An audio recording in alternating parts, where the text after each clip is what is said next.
Lucky came to with her face between Troll Doll's legs.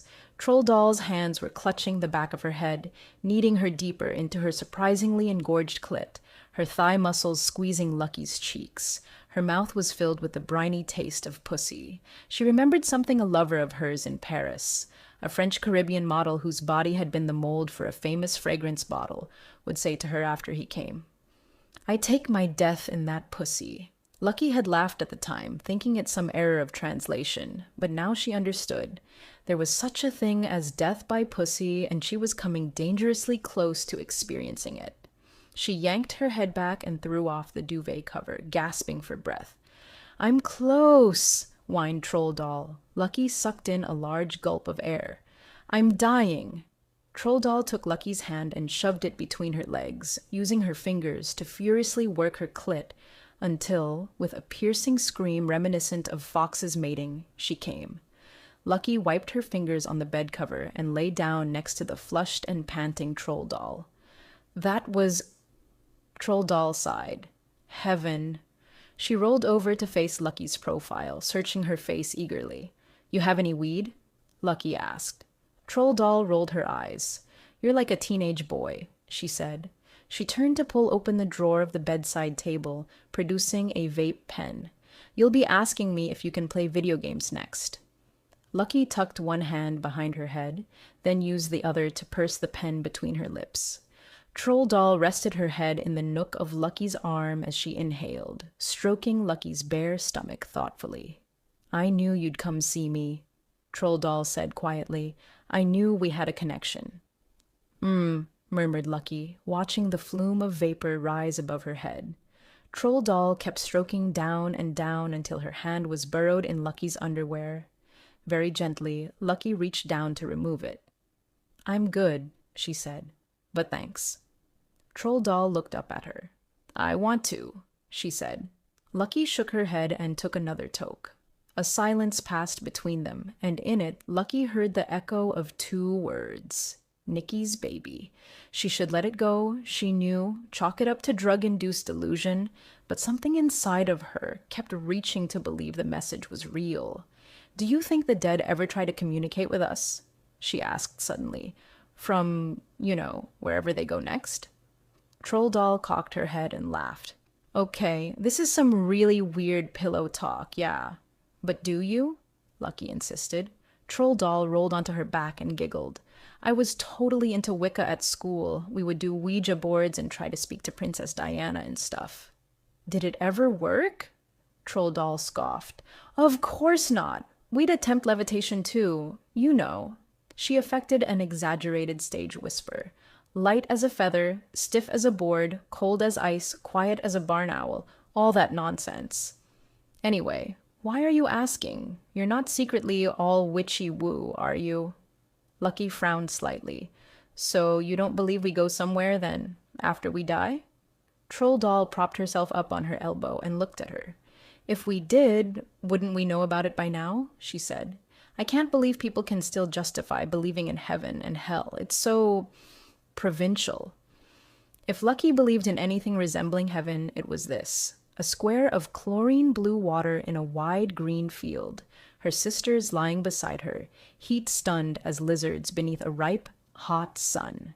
It was their first real family holiday. After much begging and wheedling on their part, they had convinced their parents to rent a place upstate for a week in August. The house itself was dark and damp, but they didn't care. They spent all day by that bright square of incandescent blue. There were no trees to shade them, no umbrellas, and the old plastic deck chairs were terrifyingly temperamental, so their parents retreated to the porch or left for day trips around the area, leaving the four of them to enjoy the pool alone. Each morning they filled a cooler with cans of Coke, potato chips, and ice pops, subsisting on these all day until the sun smeared along the horizon in a final frenzy of pink and gold, and they were forced inside. They read voraciously, trading heat-curled paperbacks, bickering lightly over who got what next, who had dampened the pages beyond repair. After a little while, the heat would get to be too much, and one of them would throw down her book and slide into the water, the others following behind like a gaggle of seals slipping from a rock. Avery had taught them all to swim, but Nikki was the best swimmer of them all. She could swim 3 lengths of the pool without coming up for breath. Sometimes she would be underwater so long Lucky would grow nervous, watching her from the water's edge, but she always reappeared again, flinging fat beads of water like diamonds from her hair, gasping for breath. They'd stay in the water doing handstands and having tea parties along the slippery floor of the shallow end until they'd cooled off, then emerged to flop back onto the hot limestone perimeter, returning to soporific silence. They spent whole days that way, the sun baking them brown as all around them the grass buzzed with bees, dragonflies, and cicadas, 1,000 unknown forms of life. "It's hot as heaven," said Nikki, lazily swiping a hand through the air. "You mean hell," said Avery. "Hot as hell." Nikki glided her finger through the air as if she could unpick the stitches of the day and let it spill open. "No, heaven is hot," she said, "like this."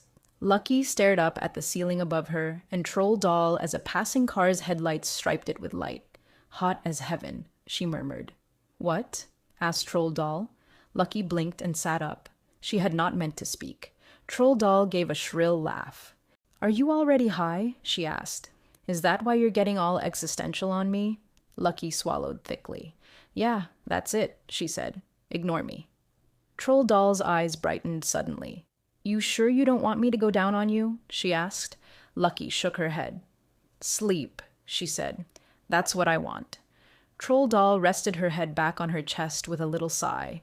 Lucky lay there with the weight of it pinning her to the mattress and stared above her. She could feel tears pricking her eyes as she pulled hard from the pen. She kept her gaze fixed on the air above her head for a long time, listening to Troll Doll's shallow snores until, thankfully, sleep pulled her under too. Lucky was awakened by a flash of light in the darkness. She looked up to see Troll Doll standing over her with her phone. "What are you doing?" Lucky croaked. Her voice was hoarse, her mouth brutally dry from the weed. "Whoops, I didn't realize the flash was on." Troll Doll giggled. "Sorry. You were taking my picture? You just looked so angelic sleeping like that. This is basically art." "Delete that," said Lucky. "Why?" "Just delete it." "What will you give me for it?" teased Troll Doll, holding her phone above her head. Lucky leapt up and hooked her arms around Troll Doll's waist, toppling her to the mattress. Troll Doll's peals of laughter quickly turned to shrieks of alarm as Lucky shoved her down, pinching her wrists together. As her sisters had learned when they were younger, Lucky was wiry but surprisingly strong when provoked. She pinned the writhing Troll Doll beneath her with her knees and clawed the phone from her hands. "That's mine," Troll Doll yelled. With the phone in hand, Lucky jumped off the bed so Troll Doll could not grasp it back. She found the photo of herself, her pale face and bare chest eerily exposed in the harsh light of the flash, then pressed the delete icon. She went to the folder of erased photos and permanently deleted it there too. Troll Doll raised a hand to her flushed cheek, watching her sulkily. "You scratched me," she said. Lucky threw the phone onto the duvet next to her and began pulling on her jeans. Troll Doll's face hardened as she grabbed for the device, clutching it to her chest. "You hurt me," she said. Lucky cast around for her t-shirt and pulled it on. "You're a fucking psycho, you know that?" Troll Doll said. Lucky began lacing up her boots. "Did you hear me?" she shouted. "Answer me." Lucky patted down her pockets. She couldn't find her cigarettes. "No matter. You're, like, deranged," said Troll Doll. "It was just a photo. You have your picture taken for a living, for fuck's sake." "Not anymore," muttered Lucky. She grabbed the remainder of her stuff and walked out of the flat, slamming the door behind her. Lucky marched to the tube station, which was shuttered for the night. She'd forgotten that in London, the sleepiest of all capitals, the trains stopped running at midnight. She hailed a black cab on the King's Road and opened the door. But a memory of the taxi driver from Friday night hit her with a nauseating wave, and she immediately waved it off again, backing away down the street. She checked the maps on her phone and zoomed out. It would take an hour and 40 minutes to walk home. She stared at the blue circle on her screen, adrift in that unfamiliar patchwork of green and gray, and began walking. It was past 2 a.m. when Lucky let herself into the dark house in Hampstead. Through the living room, she saw Avery sitting at the dining table in a pool of yellow light, surrounded by piles of papers and several coffee mugs. She looked up as Lucky came in. She was wearing her tortoiseshell glasses, looking intelligent and exhausted. "You're up late," said Lucky. "Look who's talking," said Avery. "Where have you been?" Lucky shrugged. "Friends." "You seem to have friends wherever you go," said Avery. Lucky frowned. "It's a good thing," added Avery. "What are you working on?" "Pre-litigation." She pushed her chair back in a gesture of defeat. "Very boring." Lucky walked toward her and dropped to her knees. Without a word, she wrapped her arms around her sister's waist and laid her head in her lap. Avery's hands landed gently on her crown. They stroked her short hair, the velvety lobes of her ears, the nape of her neck. "What's up, Lucky Lou?" she murmured. Lucky lifted her head and looked up at her eldest sister. There were so many things she wanted to ask. "Why am I like this? Why are you? What is wrong with our family? Remember our vacation upstate?" she asked instead. Avery smiled at the memory. "I got the worst sunburn," she said. "You did?" "Yeah, and Dad drove all over looking for fresh aloe vera for me." Lucky frowned. "I don't remember that." "Mm-hmm. He brought that big leaf home and we made ice cubes out of it I'd melt on my shoulders." "That doesn't sound like him." Avery gave her head a gentle pat. "You tend to recall the bad times with more alacrity." Lucky scrunched her face at this. She knew that Avery and Bonnie remembered a time when their father inhabited more states than either catatonic or explosive. Maybe they'd gotten a different version of their father, one less drunk and more present to be a parent. But that didn't change the fact that by the time Lucky came along, he had pretty much given up. She thought about saying this, but it was pointless. If Avery needed to believe in him, that was her loss. "Are you still mad at me?" she asked instead. Avery shook her head. "I was worried," she said. "It came out wrong. I should have handled it better." "I'm sorry I scared you." Avery kept stroking her head. "You did, but I get it. Or maybe I don't, and that's the problem. God knows I'm in no place to judge." Lucky looked up at her and frowned. "But you're, like, perfect." Avery made a strangled noise that was not quite a laugh. "You have no idea how far from perfect I am." Lucky looked up at her sister's tired face. Momentarily, it occurred to her that there could be something going on with Avery that was bigger than their fight. She thought of what Chiti had said. "Sometimes your sister is like a medieval fortress." But what could be happening? Avery never made mistakes, or at least she hadn't for a long time. That was Lucky's job in the family. "Are you okay, Avez?" she asked. "With Chiti and everything? You'd tell me if you weren't good, right?" Avery's eyes shot to hers. "Of course. Why, did Chiti say something to you?" Lucky was surprised by this, since Avery and Chiti had always seemed so unassailably in sync, but she tried not to show it. "No," she said carefully. "I was just checking. Being a good sister, you know." Avery shot her a relieved smile. "You never have to worry about me," she said. "That's not your job." Lucky frowned. "I will if you want me to." Avery shook her head. "Just make sure you're keeping yourself safe, please." She reached over her head and gave a stiff stretch. "And I'm sorry we haven't had the chance to spend much time together. It's just a busy time of year for me." "When's your slow time of year? I can come back then." Avery gave her a worn-out look. "When I find out, I'll tell you." Lucky rested her chin on Avery's knee like a puppy and looked up at her. "I'm going to go to New York tomorrow," she said. Avery blinked. "So soon?" "I thought I'd say goodbye to the apartment, and I figure Bonnie could use some help there." "That's nice of you," said Avery doubtfully, "but I still think I can convince them to keep it." "Maybe," said Lucky, "but Bonnie's there now, and I think she needs me." If Lucky was hoping Avery would try to convince her to stay, she did not show her disappointment when Avery only nodded. "What time's your flight?" "In the afternoon." "I could leave work early and drive you to the airport. How's that sound?" Lucky nodded. Hellos and goodbyes, that was what their family was good at. "I'd like that," she said, meaning it. Avery smiled and patted her head, but her eyes were already roving back to the page she'd abandoned. The next day, Lucky was sitting on the bed beside her packed duffel bags, ignoring a stream of texts from Troll Doll that were intermittently pleading and attacking, when she heard a light knock on the bedroom door. "Coming, Aves," she yelled. She looked up to find Chitty standing in the doorway. "Is she here?" Lucky asked. "She just called," said Chitty. "She's stuck at the office. I think she texted you." Lucky looked at her phone and saw that between the manic messages of Troll Doll there was indeed a perfunctorily apologetic text from Avery. "Oh," said Lucky. She worried if she said any more, her voice would betray her. "I know she's sorry not to say goodbye," said Chitty. "I'll get you a car instead." Lucky cleared her throat.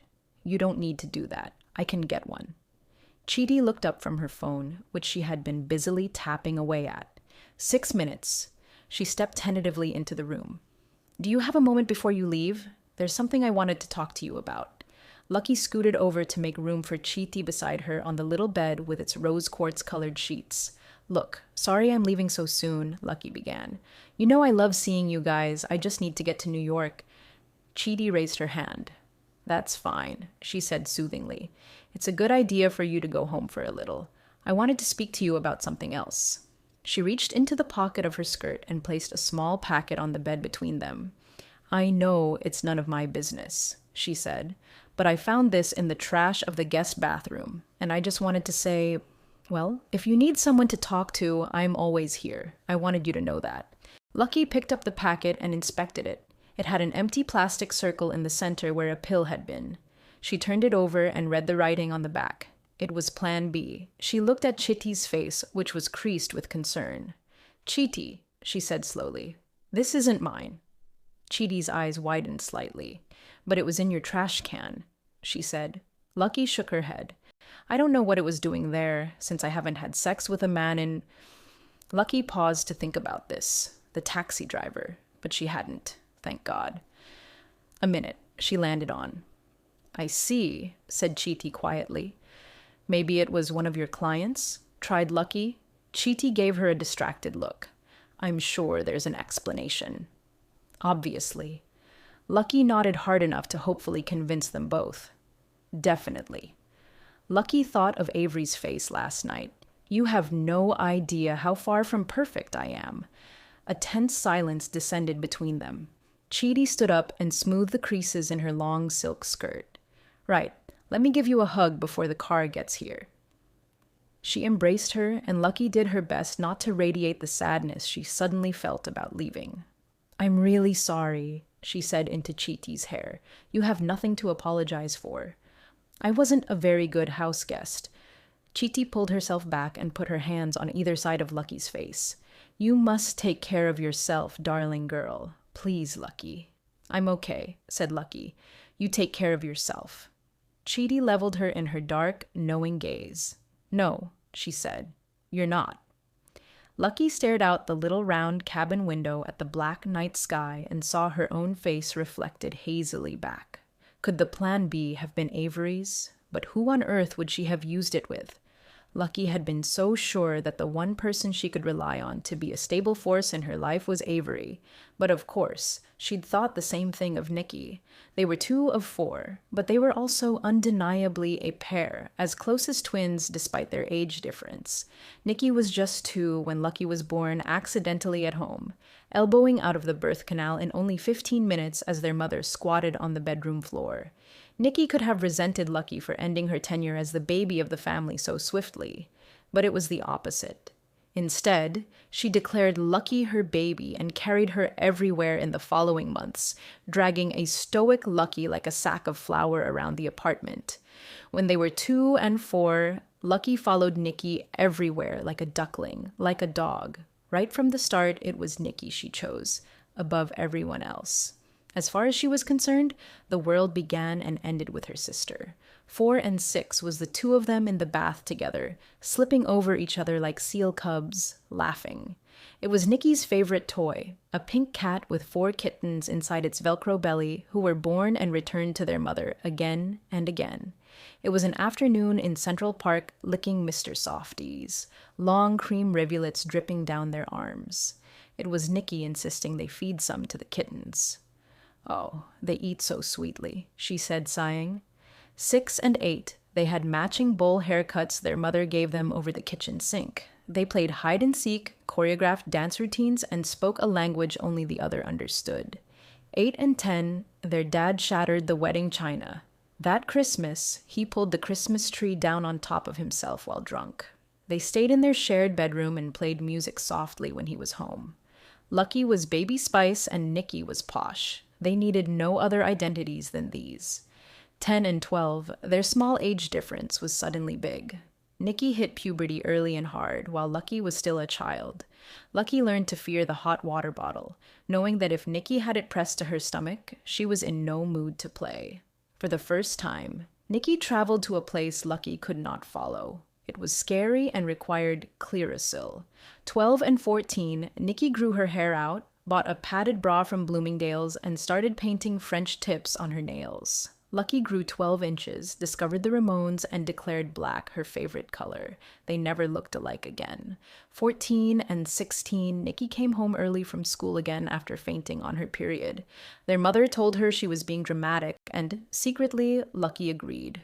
Why did Nikki find it so hard? The rest of them all managed. By the end of that year, the sisters were like 4 blue irises outgrowing their shared pot. They wanted their own bedrooms, their own taste, their own space. They yearned to crack the pot and escape. 16 and 18 they did. Lucky was modeling full-time. Nikki started college and joined a sorority. Lucky smoked a pack a day. Nikki dated a guy called Chad. Lucky fell behind in her GED. Nikki had a 4.0 GPA. Lucky was defiant. Nikki was compliant. They spoke every day. 18 and 20. Lucky went to Japan and Nikki was diagnosed with endometriosis after collapsing during her psychology final. Lucky felt guilty for ever privately thinking her sister was exaggerating her menstrual pain. While Lucky was in Tokyo, Nikki called her from the hospital, but she didn't say much. The medications they put her on made her sleepy and short-tempered. Lucky understood that her sister had gone to another place she could not follow. She was sure, however, that she would come back. 20 and 22, they had their worst fight ever after Lucky got drunk at Nikki's graduation party and accidentally set fire to the hair of one of the 3 girls in attendance named Brittany. She loathed Nikki's sorority sisters with their straightened hair and Tory Burch sandals and secret language they all seemed to share. She was sure they judged her for not graduating from high school. Try spending 5 years warding off the advances of grabby photographers, jealous attacks from other models, and constant inquiries into your weight and diet from agents. She wanted to tell them. That was an education. In the bathroom, Nikki splashed Lucky's face with water. "When did you get so boring?" Lucky slurred over the sink. Nikki grabbed her shoulders and shook her until her skull rattled. "There is nothing wrong with wanting to be normal," she shouted. The next night, their parents had plans to take them all out to dinner to celebrate, but Nikki told them she was never speaking to Lucky again. "Okay," their mother said, "but the reservation is for 7 p.m., so can you stop speaking to her after that?" They ended up splitting dessert. 22 and 24, they kept losing each other. Nikki moved back to New York to get her teaching degree, and Lucky flitted around Europe before settling in Paris. Nikki tried acupuncture, J-breathwork, ice baths, and infrared saunas to help manage her pain, all to no avail. Lucky drank every day and smoked a joint each night to fall asleep. Their daily phone calls became weekly, sometimes monthly. But, like their games of hide and seek as children, sooner or later, one of them was always there on the other end of the phone or at the airport gate, waiting for the other, hoping to be found. 24 and 26, Lucky came back to visit Nikki in New York. She was early to pick her up from the high school she was teaching at, so Lucky wandered the quiet halls until she found the right room, then peeked through the glass to see Nikki standing in front of her class, relaxed and smiling in a bright summer dress, making 20 teenagers laugh. Her sister, Lucky thought, was a magician. In the playground, some students had installed an art piece called a wishing tree, which asked passers-by to write out a wish on one of the thin strips of paper and tie it to the tree, filling its branches with blossoms of hopes. Lucky kept trying to peek at Nikki's paper as they scribbled, but she laughed and clutched it to her chest. "If you look, it won't come true." Afterward, when Nikki ran back inside to grab some papers, Lucky found the branch she'd tied hers to and unfolded it. She already knew what Nikki would wish for: a husband and a baby. The same things she'd wished for over her birthday candles every year since she graduated from college. But she felt a strange compulsion to check. She opened the paper, and there, written in Nikki's feminine cursive, were 3 words: no more pills. Afterward, when Lucky had asked her about it, she denied the wish was hers. For Lucky's 25th birthday, Nikki sent her a pair of framed blue butterflies. For Nikki's 27th, Lucky forgot and called her hungover the next day. Shortly after, she offered to fly Nikki to Paris as a belated birthday present. It was the summer after all, Nikki's time off, and Lucky could book the flights for as soon as the next day on air miles. But Nikki made an excuse. "I'm not feeling so good, Lucky Lou," she said. "Maybe another time." Lucky sighed down the phone. "Please don't be mad at me forever," she said. "Please let me make it up to you." Nikki paused. "You know what I really want for my birthday? Find out what makes you happy, then go fucking do it." Lucky looked down at her hands. Who would she be if she knew how to do that? "I've got to go," she said finally. "I love you." Nikki sounded like she was going to say something else, then paused and said what she always said: "I love you too," without the two. They hung up, and Lucky went to get ready for some party or other, and that was the last time she spoke to her sister. As the plane flew steadily through the night to New York, Lucky drank vodka straight, ignoring the mini cans of soda placed alongside her plastic glass. She did not sleep. In that suspended haze, she kept returning to the same thought: she was alive. It sounded obvious, but Lucky had spent the last year denying that simple fact, existing in a drug or alcohol-induced state that was neither living nor dead. She was alive and Nikki was not. It wasn't right. It simply was. And since she was the one who was still alive, she was going to have to find a way to live. When she stumbled off the plane, weaving unsteadily between passengers and baggage carts, she found Bonnie waiting for her in the JFK arrivals hall. Lucky saw Bonnie before her sister saw her, hopefully scanning the crowd under the harsh fluorescent lights.